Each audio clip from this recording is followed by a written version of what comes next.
Good morning, everyone. Welcome to number 3 of our In Conversation with Lewis Cardinal series, The Spirit and Intent of Treaties. I'll just do a quick sound check and ask folks to confirm in the little chat box that they can hear me and they can see the screen.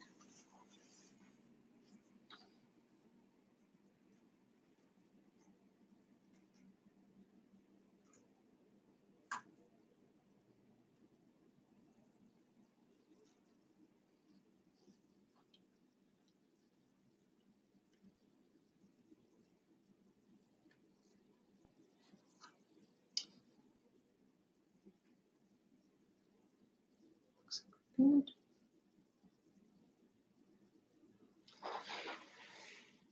Okay, so far it looks like everyone can hear me, so I'll take this opportunity to introduce our speaker today. So today we have Lewis Cardinal here speaking on the spirit and intent of treaties. Lewis has been doing lots of work in his community and around Alberta and around Canada, even around the world, I think. And the work he's doing with Alberta Council of Women's Shelter has been really invaluable to us and our members. And we thank him very much for his efforts. So without further ado, I will turn it over to Lewis. Thank you. Thank you very much. Of course, I'm very grateful for the Alberta Council of Women's Shelters and the work that they do and the ongoing work that we're doing to improve relations and to ensure that our shelters are well supported to the best of our abilities anyway. And a part of the conversation today is about a broader perspective on these on treaties. And you know, a number of people have a peripheral understanding of what treaties are. A lot of news broadcasts talk about treaties, but usually in a combative spirit. It never really gets down to what treaties are, what they stand for from the Indigenous perspective, or how we see relationships shaped by treaties here in Canada. So it's something that is really important for us to understand the very essence of what treaties are about. So the topic is about the spirit and intent of treaties, because while we do look at treaties and are known as legal agreements, et cetera, there's a lot more to it than I think that we really understand as the general Canadian population. I want to start back to the first words of what has become known as Canada. The stories and the history talks about how the first settlers, when they came to Canada, the first explorers, of course, the fundamental question at the time was, what do you call this place? Where are we? Sort of thing. And through various hand gestures and coming to understanding, they understood that Kanata was where they were at. And so, or more specifically, the word Kanatan was said, because when they asked, what do you call this place? The response was Kanatan, which means a clean, pure, and sacred place. And in reference to the snow on the trees, the purity of the land, Kanatan then signifies a place, this location. So Kanatan was the first word that was written down that identified what would become known as Canada.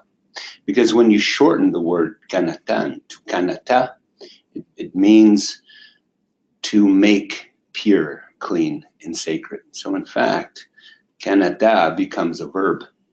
It becomes a directive in terms of ensuring that your relationship with your environment, with other people, with nature, with the cosmos, with the spirit world are all being worked on continuously to ensure that we can move towards that idea of purity, sacredness, and good relations. And when we started to have these conversations with the newcomers, of course, a part of our tradition as an Indigenous people, recognizing that Kanata was the principle in terms of how we needed to have relationships with the newcomers. It was a part of our processes as Indigenous people is to make peace and treaties. The peacemaking and treaty-making processes of Indigenous people were fairly consistent. It was almost necessary in order for us to live somewhat in balance and harmony with each other. Not to say that Indigenous people, live in a utopian worldview, but we try to make the effort to maintain that balance and that history. And human beings will, from time to time, take too much, become destructive, et cetera, because that seems to be the part of the nature of our collective humanity. So there was a long tradition of peacemaking and treaties that had existed with Indigenous nations for a very long time. Because treaty making is a sacred covenant. It's witnessed by the Creator, as they say. And I'm fortunate enough to descend from a number of treaty makers here in northern Alberta. Treaty 8, Mustos and Canusio were brothers who made Treaty 8 come together.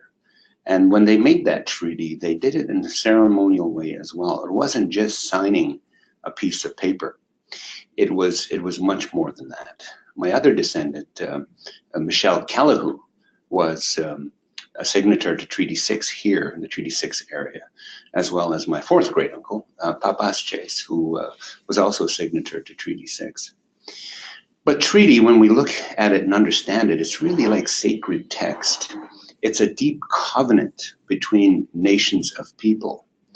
When we were at the treaty-making processes, both in Treaty 6 and Treaty 8, for example, we had ceremony. A part of our due process was to ensure that we had ceremony, the smoking of the sacred pipe, for example, and how we would made our commitment in a very deep way. And a part of the treaty-making process, as I was told by my great-grandfathers, was that we had to do it when the sun was perfectly above us, because that's when the Creator can see, and that there are no shadows where we can hide doubt or insincerities. So it was very ceremonial. It wasn't just, again, like touching the pen or making the X. These treaties took a very long time to make.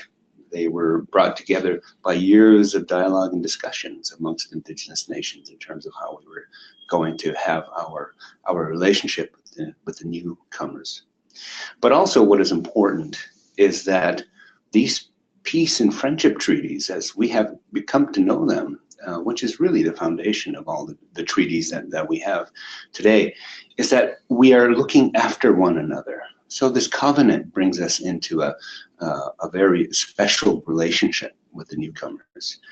And as you'll see in reports from commissioners, is that they've always referred to this relationship as like brothers and sisters, like family. In fact, it becomes more of that relationship in a familial way.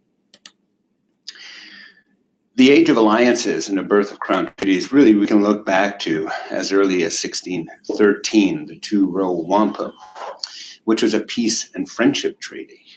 It's a recognized treaty between the Iroquois Confederacy, the Five Nations, and the Dutch. And when you see the wampum belt that is there, this is a replica of the ancient wampum belt that is still being held and cared for. And you'll see the two stripes, two purple stripes, and this was made out of sacred wampum shells. And the two stripes represent two vessels, the Indigenous one and the settler one. And that these two vessels would move together along the great river of life, sharing the river of life, sharing the bounty, respecting each other as we travel together on this river of life. And it recognizes that Indigenous people had their own destiny and that they had the right to steer that destiny according to what they needed to do. But also we recognize that the newcomers had their own destiny. We would not get into their ship and try to steer it for them, or say where they should go or where we thought they should go. And neither would they climb into our vessel, into our canoes, and tell us how we should be steering it. So that was a foundational understanding, the first peace and friendship treaties that started out in the eastern seaboard of Canada. So the peace and the prosperous coexistence was necessary first to have a relationship with these newcomers. A trading relationship usually started out the relationship between the newcomers and Indigenous people. So the two-row wampum was that first relationship statement, that relationship understanding. Then we have what was called the covenant chain. And it is a series of treaties that were made in Eastern Canada. But the covenant chain, as you can see at the on the picture of this belt, is that it connected these two ships together, connected them in peace, respect, and friendships. And throughout the early 1700s, right up until 1779, in fact, the Iroquois and other nations joined in the concepts of the covenant chain, bringing together the Indigenous and non-Indigenous people together to share and to learn from each other and to be friends. And it's interesting to note that since these treaty-making processes started with the first two-row wampum, then followed by the covenant chain treaties and treaty processes, is that there's a consistent message that comes out, two consistent messages actually. One is that these relationships would last as long as the sun shines, the waters flow, and grass grows. And right up to Treaty 8 and Treaty 11, these are major statements that Indigenous people had reiterated over and over again. But also the other statement is about being like brothers and sisters, recognizing each other equally as a part of the family. Other alliances, of course, existed between other nations because, again, treaty making was a part of that tradition. The Wabanaki and the Mi'kmaq, for example, Confederacy, they had a relationship and treaties with the French. The Wendat and Huron had treaties and relationships with the French and the English. The trading alliances amongst Indigenous nations and with European nations was critical for success. It also was very supportive of Indigenous nations in terms of what they needed to do and how they needed to have their relationships. So it becomes a consistency. In order for this nation of Canada to have been born, it had to have had treaty with Indigenous people. And for over 200 years, there was a relevance of Indigenous people in Canada that required these treaties to help birth what would later become Canada by working together, again, in a trusting relationship. In 1763, the Royal Proclamation recognizes, it's a very important document. Actually, the Royal Proclamation of 1763 is a critical document that really creates the foundation of what would become Canada.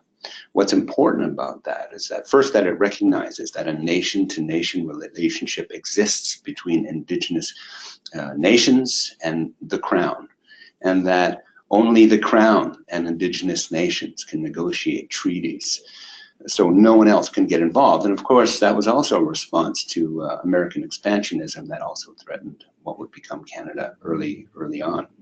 And so the Crown felt that it was necessary to, again, make these relationships legal, but also recognizable as foundational documents in the nation of Canada and in relationship to the Crown of England. Because Canada's legal foundation and sovereignty is built upon treaties with Indigenous nations. And in fact, we can say that Canada is a treaty nation. And so with the Royal Proclamation of 1763, that came from after the 7 Years' War between France and England in 1763. It really was that first step towards England's, or the British, control over the territories in what would become Canada. Mainly the eastern and central part of Canada from the Great Lakes towards the St. Lawrence River and outwards there. But also the Royal Proclamation does something that's really important. It recognizes Aboriginal title. Within the document itself, it says that all lands not ceded or purchased from Indigenous people actually belongs to them, and that they have a title to that land.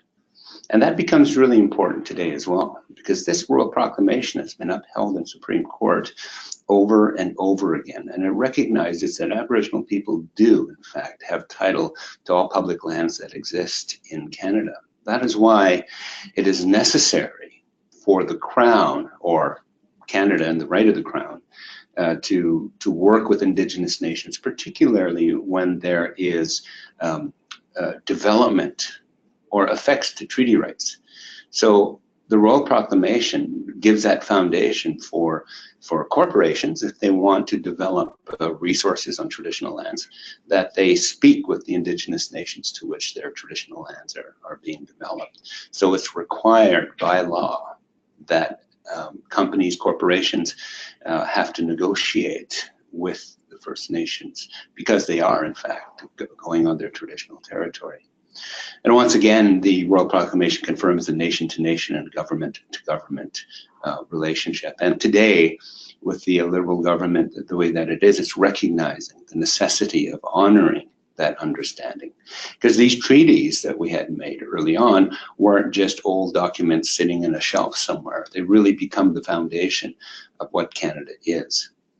And also with the Royal Proclamation, it establishes the process of treaty making and recognizes that in order for Canada to expand and develop its own resources, that it needed to make treaties with Indigenous people. And even today, the treaty making process is still not complete. We're still in that process of negotiating treaties and relationships with the Crown and the Government of Canada. Unfortunately, and I'll go through this quickly because we all know the story, but the birth of Canada and the birth of the Indian problem started roughly around 1812. And that is when Canada really firmly rooted itself as an up-and-coming nation.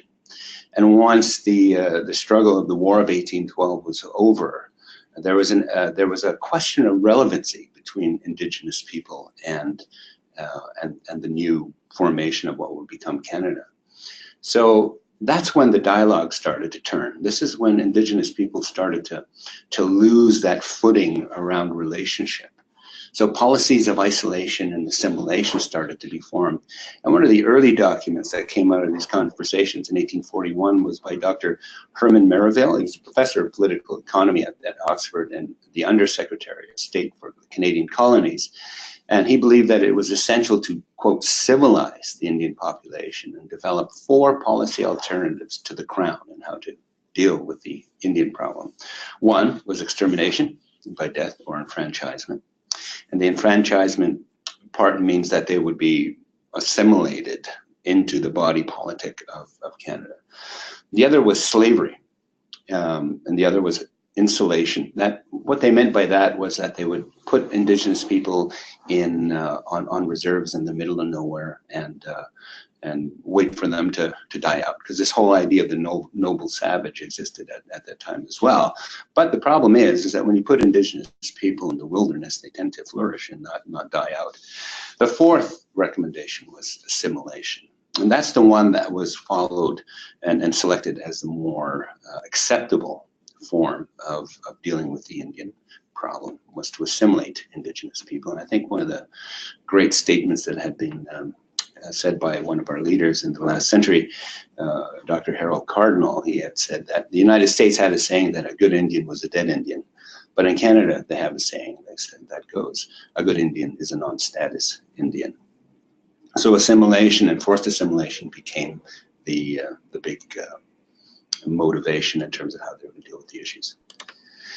So in 1842, after that initial report was left, the Bagot Commission, or Bagot Commission, in 1842 and 44, decided that the Crown needed to become involved in Indian education. This becomes a process of assimilation, forced assimilation. So this first official document that paves the way for the establishment of government-funded Indian schools that would teach English language and customs and erase Indian culture. So forced assimilation and cultural genocide were really underscored in terms of what the aim was to be.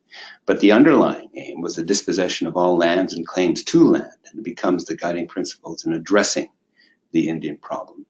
And we have to remember that foundationally, the aim was to remove Indigenous right to resources and land. So it becomes that guiding principle.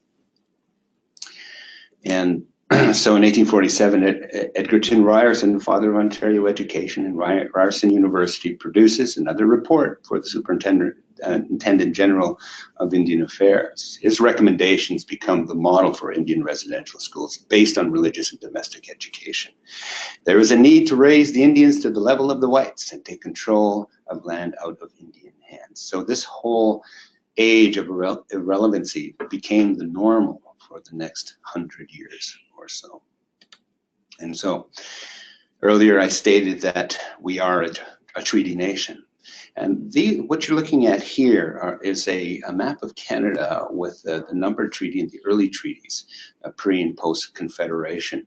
You can see the peace and friendship treaties. This is where we start. This is where we see the two-row wampum and the covenant chains start to be built out in eastern Canada, what is now Nova Scotia and New Brunswick. And then we move into the Williams Treaty, Robson Superior treaties of the 1850s. And then also the big purple list of treaties are all the numbered treaties. That's what they're called. And so they start, and this is a real process that the Canadian government established almost down to a science. Is that when they go in to treat with Indigenous people, they came with pre-prepared treaties that talked about ceding land and those sorts of things.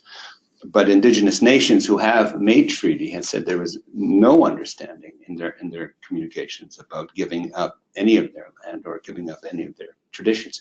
It was always about how we would share it together, how we would make room. And there is a traditional teaching, particularly within the Cree, of the word taktawao.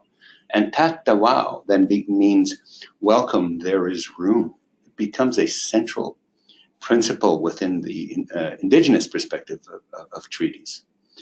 So these are the numbered treaties. The next slide shows us the more modern treaties, comprehensive land claims and self-government agreements. All of these are treaties, for a lack of a better word, even though they're named differently now. The big red part of this map is what is called Nunavut. And so that is really a treaty between the Inuit and the Crown in right of the Canadian government. And so this opens up that whole northern part of Canada. And as you see, we're starting to fill in the whole map of Canada with all the different treaties that are really governing almost every single bit of Canada's landmass. In British Columbia, however, it's roughly around 65% of the total landmass of British Columbia has not been treated with as of yet. Therefore, Aboriginal title exists to the nations that live on that land, that they do have the right to pursue their livelihood within these areas. But there are processes underway where nations are negotiating treaties or modern treaties, land claims, etc., with the Crown as we speak. And when you look at the blue part up there, that is the Inuit, I believe, agreement. We have the Dene, the Satu, Dene, and Métis land claims. We have the Tlicho agreements, and then we have the James Bay and Northern Quebec treaties with the Crown. And so there's still space in Canada that hasn't been treated with, and they're being worked on now. So these are just some of the modern treaties. And a lot of people have heard about land claims and issues being fought in court and so forth and so on. It's because it goes right back to that old tradition of treaty making, but also the Royal Proclamation of 1763. So as we move forward today, treaty rights have become protected by the Constitution Act of 1982, in particular Section 35, which reads, "The existing Aboriginal and treaty rights of Aboriginal people in Canada are hereby recognized and affirmed." Now, that's a very critical statement there. It recognizes, and for the very first time within our own Constitution, it recognizes that our treaties exist.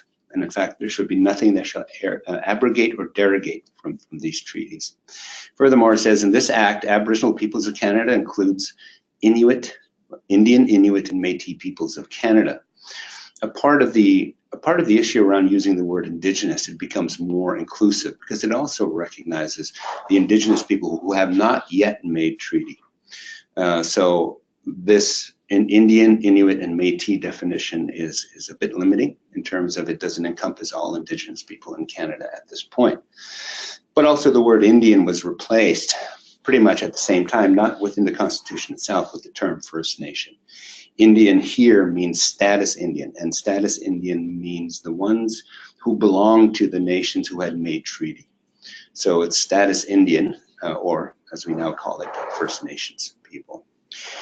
Number 3 section here is for the greater certainty in subsection 1, treaty rights includes rights that now exist by way of land claim agreements or may be so acquired. What this means is that treaty rights aren't only limited to be recognized by the existing treaties or the old treaties that we've been talking about, but also new ones that may need to come up, and which do need to come up if Canada is going to legitimate itself as having access to the land and the use of the land with Indigenous people. Number 4, notwithstanding any other provision of this Act, the Aboriginal treaty rights referred to in subsection 1 are guaranteed equally to male and female persons. And for the longest time, the Indian Act had treated Indigenous women as chattel, and that's the actual word that they used, that women were chattel, right up there with cattle and farm implements. That's how Indigenous women were placed within the Indian Act of Canada. Now, there is a belief that the Indian Act is created to protect these treaty rights or to support them. In fact, it does the opposite. It counters Indigenous treaty rights. That's why there's so much conflict and struggle with the Canadian government in terms of how it has been interpreting treaty rights in Canada. So treaty rights, they vary from treaty to treaty, of course, but common points include hunting, trapping, and fishing rights. It also supports cultural survival, identity, and cultural practices. When we were making treaty, particularly Treaty 8, we had many discussions with the commissioner or representatives from the government. And what we knew was important for future generations is that Indigenous youth, our Indigenous communities need to have a very strong foundation in terms of who they are and where they came from. So it didn't mean that we gave up our rights to who we were. We actually built within the understanding, the spirit and intent of the treaties was to protect our Indigenous identity and our culture, because we knew that it was required to survive in the future. But we also recognized that the Europeans had education and knowledge that we can also learn from. But going back to that idea of brothers and sisters, it was understood that we would grow together like brothers and sisters, sharing the land, learning from each other, understanding each other's ways, but never giving up the identity of who we are. We built those into our understanding of the treaty rights that were signed away. And of course, territorial land rights, economic development were also a part of the treaty-making process, because we recognized that we would not be able to survive in the way that we had because of the populations that were coming into our territories. But we knew that we had to have a foundation of economic development, which is directly connected to our rights, and therefore the territorial land rights that exist as Aboriginal title now. Education and health rights were always a large part of it as well. So we built those into our understanding of the treaties. So what exists today are still issues of interpretation, and they continue to be very hot point issues with Indigenous people. Our health rights, for example, dental and non-insured health benefits of First Nations through Health Canada. That's where we acquire these free, quote unquote, free health services. In fact, health services for Indigenous people, particularly First Nations in this case, are about 50 cents on the dollar for every Canadian that gets healthcare. For every dollar that's put in there, 50 cents is put in for Indigenous healthcare, dental issues, that sort of thing. But what happens within these health rights issues and debates with the Crown and with Health Canada is that there's a chipping away at the support of those things. There used to be a time when dental care for Indigenous, for First Nations was taken care of pretty much for all the teeth, and now they've reduced that to the back molars and other things. You don't get braces anymore. So these treaty rights had been chipped away at Health Canada and the Department of Indian Affairs. Education was always seen as a treaty right, because we recognize that in order for us to survive in the coming times, that we would have to have a level of education that can give us a mastery of the tools of the day, and so that our children would become successful in their pursuit of their life. It was understood back when we made the treaties is that these lands that we took as reserves, and they're actually called reserved lands for Indians. And what this land base was meant to be, it wasn't meant to limit us to living on this very small patch of land, which couldn't sustain a population of more than a couple hundred. Now there's thousands of members on many reserves. It's still a very small piece of land. But what it was supposed to do was to be a place where Indigenous people or First Nations people can return to while they were out in the world pursuing their purpose. These reserved lands were there for us to return to if we wanted to retire, or if we wanted to go back and get in touch with our cultural roots. In Treaty 8 specifically, if you look at a lot of the First Nations, you'll see that they're connected to bodies of water. Usually the reserves are close to low-lying areas, not because we couldn't select good land for farming, but because that's where our medicines were. And so we would also, that would be a place where we can have access to fish and fowl and be close to our hunting territories, because the idea is that we can return there and rejuvenate ourselves and retouch with our culture. So it wasn't meant to keep us isolated there. Those changes came in at the end of the 19th and the early 20th century, where they felt that Indigenous people had to be left on these reserves. That's where the pass system came in, that forced Indigenous people to stay on the First Nations.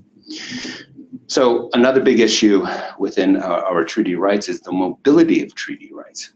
70% of Indigenous people in Canada live in urban centers. They're no longer on their traditional territories. One is that the First Nations can't hold all those people on the small patches of land that they do have. But what it's caused is issues of the mobility of treaty rights. Can we take our rights with us wherever we are? That's a hot button discussion that's happening now. Because from the Indigenous perspective, wherever we are treaty First Nations. Another important issue is the Métis as Indians decision that had just been recently released. And what they're really referring to is that Métis had to be treated as Indians. The key word here is treated. That means to make treaty. Now they're a long way off before they do make these kinds of agreements with the Crown, but it has given them that foundation where they can be treated with as Indigenous people in Canada. So therefore they have rights, and I think this is the precursor to them being recognized as rights-bearing people. And of course, Nunavut, as we saw on the map, is that the Inuit have their rights and their agreements built into that territorial agreement on their own behalf. So reconciliation and treaties. Now we're at a part where as we move forward in this age of reconciliation, restitution then becomes a big part of reconciliation. Restitution from the Indigenous perspective is that part of reconciliation. Land, money, relationship, and control, or self-control, or self-government.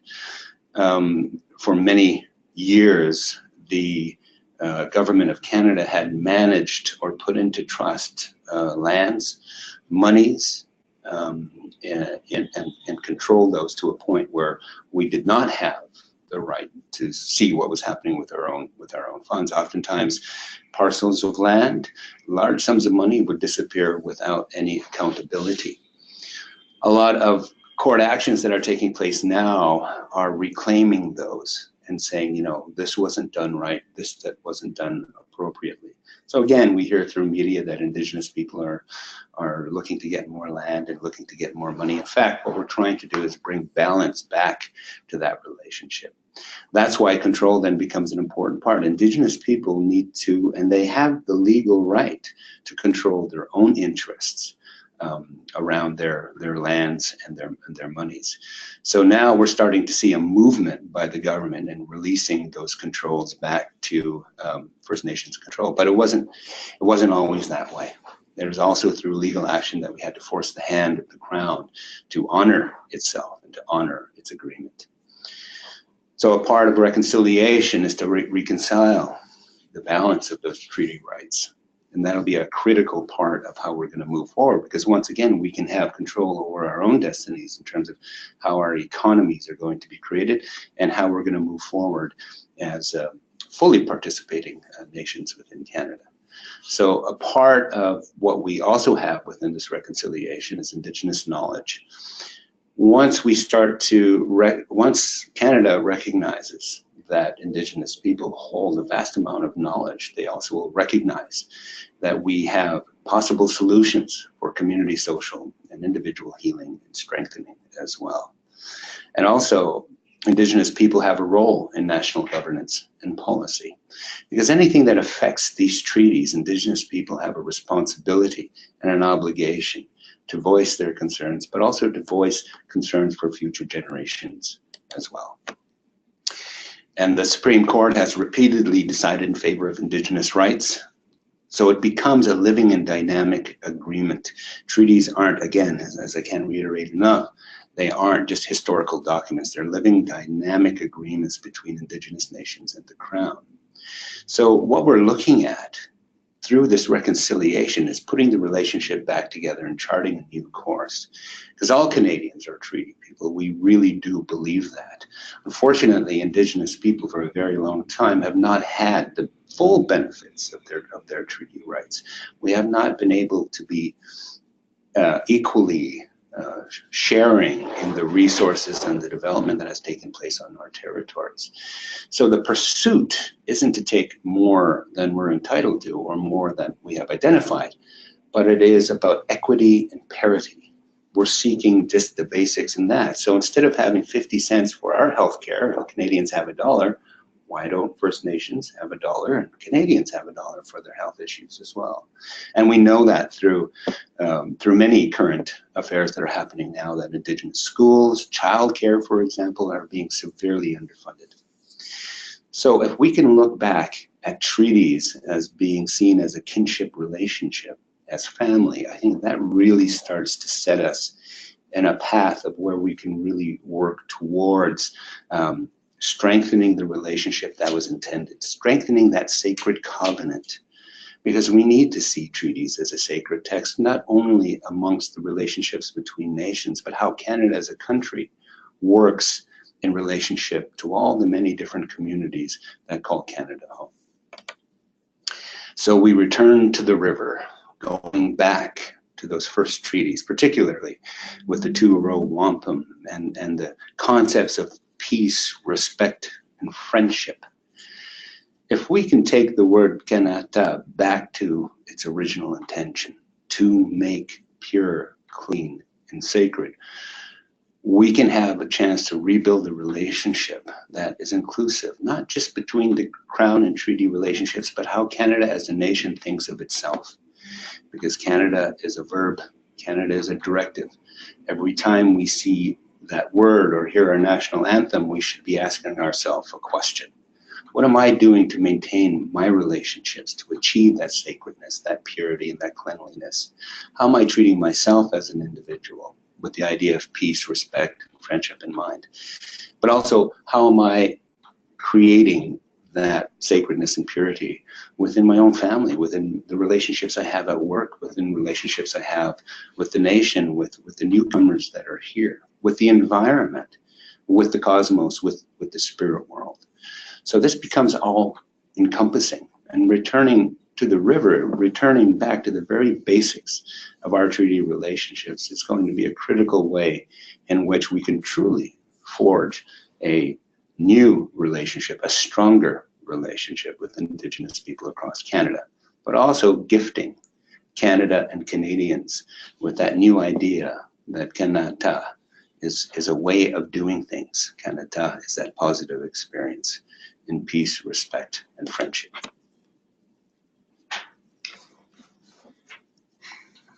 Thank you. All right. Thank you very much, Lewis. That was a lot of wonderful information.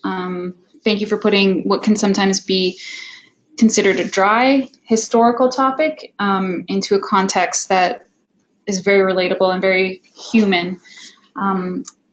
I would like to make a correction. At the beginning, I forgot to do our land acknowledgement, so I would just like at this time to say that ACWS wants to acknowledge that the land that we are on in Edmonton here is Treaty 6 territory and home to Métis Nation of Alberta Region 4.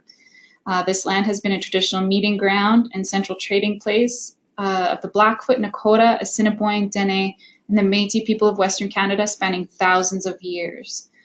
We want to honor the courage and strength of Indigenous women who have lived in this river valley, forging diplomatic relationships and as a foundation builders for this province. We honor them as life givers and caregivers as we honor and learn from their continuing achievements, their consistent strength, and their remarkable endurance.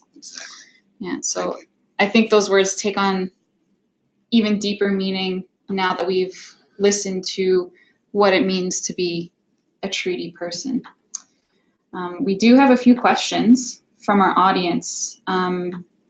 So Noreen is asking if you can speak a bit more about the Indian Act and what is the status of its validity today? Yes. Yeah, so. Well, you know, and that's a big question. It's a very good question because the Indian Act, which is interesting, is that when you look at those previous maps I was showing you, you see the number of treaties moving across Canada. The whole treaty making process kicks into high gear.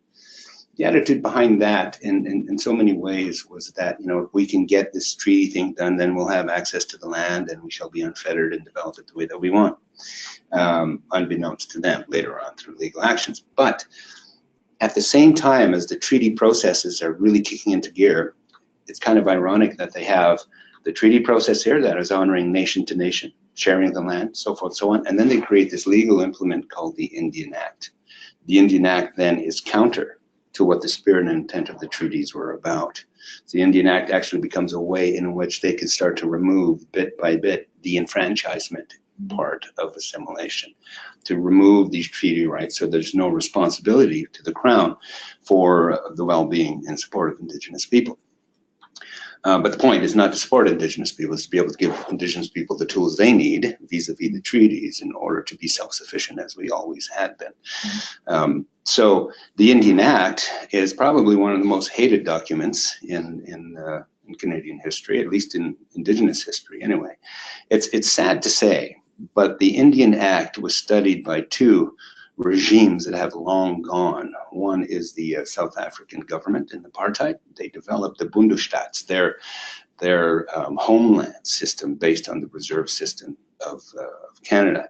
Also, the National Socialists had studied the legal processes and maneuvering of creating First Nations reserves, land bases, but also how to include apartheid-like or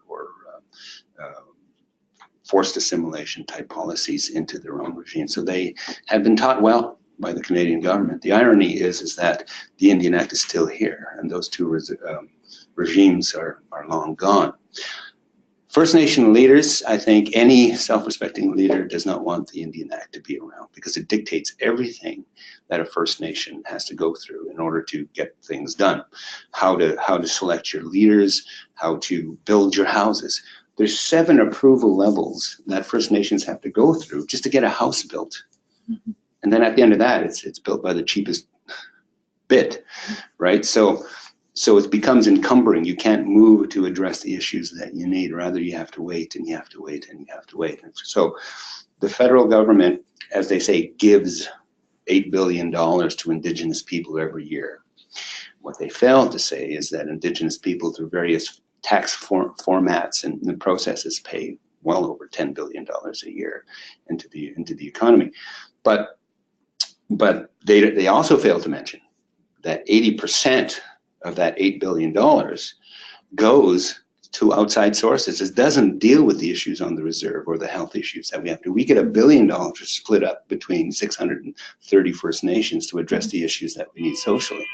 Where does the rest of that money go? Well, Indian Affairs itself, the ones who lord over the Indian Act, we have to pay for their 10,000 employees. Subcontractors and contractors have to be paid out of that sum. For example, water treatment plants on First Nations are horrendous, but the Indian Act has a policy that says you can only replace that technology with the same technology that we identify for you, even though there's other workable alternatives. So that sort of stuff still exists today. And yes, we'd like to get it rid of, but that's the only legal mechanism that exists where our Indigenous governments and our Indigenous peoples have a direct conduit into the Canadian government itself. So it has to be replaced, it has to be repealed, but something needs to be created before we can remove the Indian Act. And that's where we are now. And that might take some time in terms of identifying an Indigenous Governance Act or Treaty Implementation Act or Métis Act or Inuit Act or, so it's a while yet. Thanks, Lewis. I'll just add a little bit on to that.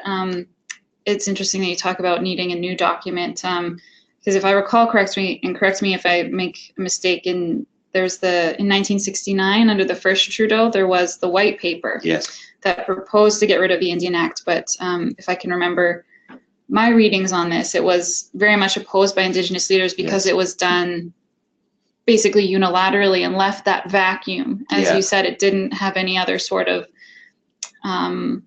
it didn't create a new relationship. It basically, it was another attempt to remove that Indian status and assimilate First Nations. So you're exactly right. Jean Chrétien was the Minister of Indian Affairs at the time. Trudeau was the Prime Minister, Trudeau 1, or Trudeau the Elder, depending what we want to call him. He believed, because he was, he studied Plato. He's a very well-schooled individual. He thought that there would be a better and just society of Canadians. And in order to have a just society, he had to get rid of that kind of document. He was right on one principle, that the Indian Act needed to go. But what he did is unilaterally, Chrétien, a white paper is a discussion paper of what could become policy. We countered with what was called the red paper, Citizens Plus. And it was something that said, no, we need to recognize Indigenous rights, not eradicate them, because the white paper was talking about getting rid of treaty rights, getting rid of the Indian Act, getting rid of the reserve system, with the idea of full integration or enfranchisement into the Canadian body politic. So that then becomes Trudeau's attempt at the last stand of attacking treaty rights again. We were very successful. My father was vice president. My uncle Harold Cardinal was the leader of the Indian Association of Alberta, with the chiefs and the elders, articulated a very coherent strategy called the Red Paper that helped to protect Indigenous rights. As a matter of fact, that Section 35 that we're talking about was inspired by Citizens Plus, by the Red Paper. So it actually goes into constitutional change. That's how forceful we eventually became. Wonderful, thank you. We do have a few more questions. I have one here, and it goes a little bit in a different way. It's asking, why are you so passionate about your culture? Well, because it's everything about who I am. It gives me the grounding in terms of where I come from and who I am, and even so much as what I do in my life. When we talk about we're all treaty people, well, treaty people means a positive practice of relationship. And I think Canada has yet to realize its full potential, and it won't become its full potential until it recognizes the spirit and intent of the treaties, until it recognizes the values of what treaty brings for Canada. And Canada has already been heavily shaped by that Indigenous philosophy, because when you travel internationally, Canada reflects in a very positive way. It's doing some very unique things that other countries haven't done, one of which is treaties all across the land. Other countries have not done that depth of things so far. But culture is foundational to who we are. Without that, we really become dissonant members. We see that played out with Indigenous people who are not culturally grounded. They're filling up our prison systems, they're filling up our hospitals and everything else. So culture becomes a critical part of recovery. Thank you. So I guess keeping in mind everything that you've just said about Canada's history and that grounding in culture, there's another question here that asks, do you think there's hope for reconciliation? And I think I'll add to that, what do you think are the essential elements for reconciliation to happen? Well, I go back to a mentor and friend of mine by the name of Elijah Harper. Elijah Harper was a very powerful individual. He was a political leader from Manitoba. Red Sucker Lake is what his First Nation was named. When they first formed the TRC, I asked him a question. We were at a conference together, and I said, so what do you think of this commission? What do you think that this reconciliation thing is going to be about? And he said, well, you know, we can't leave reconciliation into the hands of our political leaders, because they'll say all the right words, but nothing will really change. He said, what will change is when the people sit together and talk. So what I'm seeing now with the advent of the final report and the 94 calls to action is people sitting down at the grassroots level, really taking the time and the effort to understand what has happened, where the relationship went wrong, where we can improve things. There is a yearning by Canadians, and this is always, it doesn't surprise me, as I am awed by the fact that Canadians have a desire to make things right. I'm talking everyday Canadians. There is that innate part of Canadian identity that seeks to do the right thing. So we're seeing these discussions start to come up and around, but we're far from seeing the reconciliation happen. But the more, it's generational work, as my grandfather would say. It took 7 generations to get us into this mess. It's going to take 7 generations to get out. But each of our generations have to create the opportunities to help develop the conversation to get that understanding. Because most Canadians, once they understand the inherent injustice that has been perpetrated against Indigenous people, they want to correct that. And that's why I have hope that reconciliation is going to take root. And because of that reconciliation, Canada will redefine itself in such a positive way that it becomes a global leader in right relations. Thank you for that very hopeful and inspiring thought and message. And I think it really does, what you're saying about people's innate desire to do that is really reflected in some of those other questions, such as how can we heal together? How can we be more sensitive and respectful? And well, that's not to say, I mean, yes, those are rose-colored glasses in response to that. But looking at the disparity, it's still shocking, the amount of social issues that we have within our population. The racism and the continued disrespect that still exists within Canadian society. It's not to not mention them or pretend they don't exist, but those are issues that we have to talk about as a part of this reconciliation. An honest conversation always is a very emotional reality. And so those are the conversations that places my hope in how we're going to be able to overcome these things. Because if we can't identify the pain, we don't have any hope of dealing with it and effectively strategizing of how we can mutually learn from what has happened. So yeah, there's still negativity. We're still seeing so much injustice and led by racism, discrimination, and really the inoculation to that is knowledge and understanding. And you can't get that if you don't have the opportunity to have a conversation. Well, I really appreciate you giving us an opportunity to have this conversation and think about these things and bring it to the members of ACWS and think about how in the work of our members and in the work that we do, we can create those opportunities for ourselves and for our communities. And speaking of those, having those conversations, our next session in January will be on some of those strategies and tools that we can use to build right relations. So really looking forward to that and what you have to say for that. And And so I'll leave on that note and look forward to seeing everyone again in January. Thank you so much, Lewis, for your time and your knowledge.